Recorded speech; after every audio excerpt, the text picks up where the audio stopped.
What's up, guys? Hello and welcome to the third installment, and hopefully the final installment, of the William Shatner and Blue Origin fake space debunking series.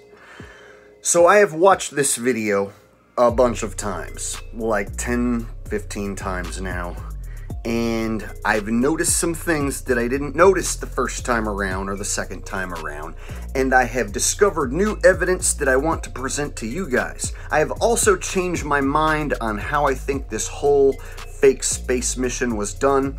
The first Blue Origin space mission that they did a couple months ago, I think they used a traditional vomit comet and parabolic maneuvers. Now this time around, I originally thought they were doing the same thing with William Shatner. However, the more I watched the video, the more it appears that they were in a stage on the ground and they never even went up in a plane or did any parabolic maneuvers. It appears everything that we're seeing in this new video is totally done with green screen, harness, and just a stage on the ground. And also, they throw in some augmented virtual reality. So, we're going to go ahead and take a look at the new evidence right now. God. Weightlessness. Oh, Jesus. No description can equal this. Wait. This is nuts! Oh. This is Oh, I'm telling you. holy hell.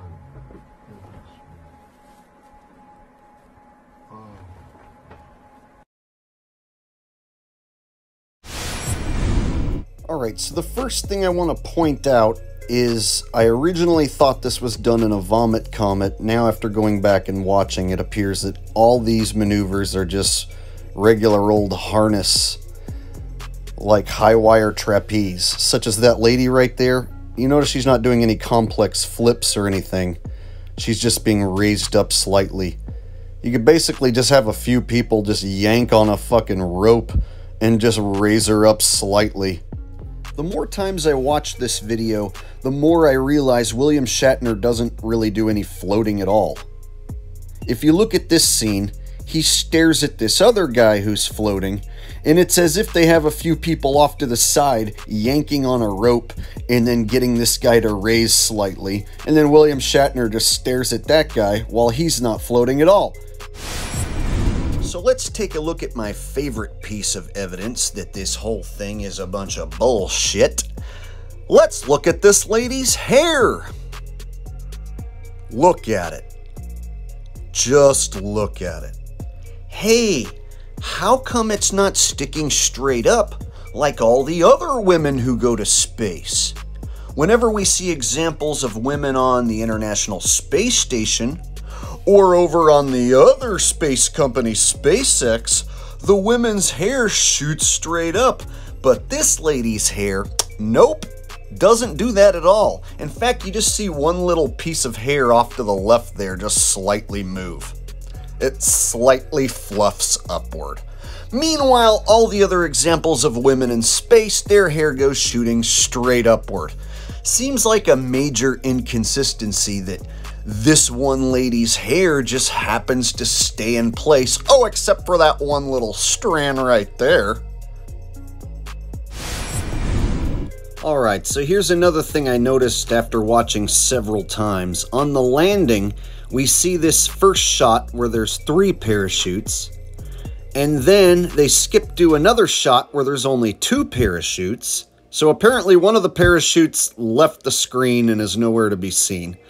So then it slams into the ground and you see this big dust plume.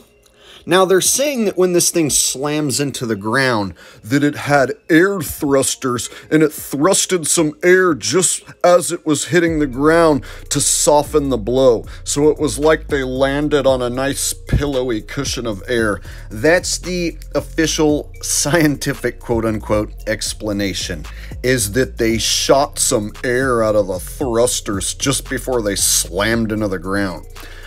So let's go ahead and suppose that that bullshit is true. We still see a giant massive dust cloud. And then when you cut to the scene where Bezos and William Shatner are talking to each other, we see the penis head capsule has no dust on it. That thing should still be covered in dust. Now people will say, oh, the dust settled. Yeah, if dust settles upon the penis head capsule, it should have a nice layer of dust all over it. All those little crevices, and on top of it, we should see a nice layer of dust. Those windows should be dusted up. They shouldn't be completely clean. The only way that capsule should be that clean is if a cleaning crew showed up, washed it, and dried it. That's the only way it should be that clean. Also, does anyone see a crater where they're standing?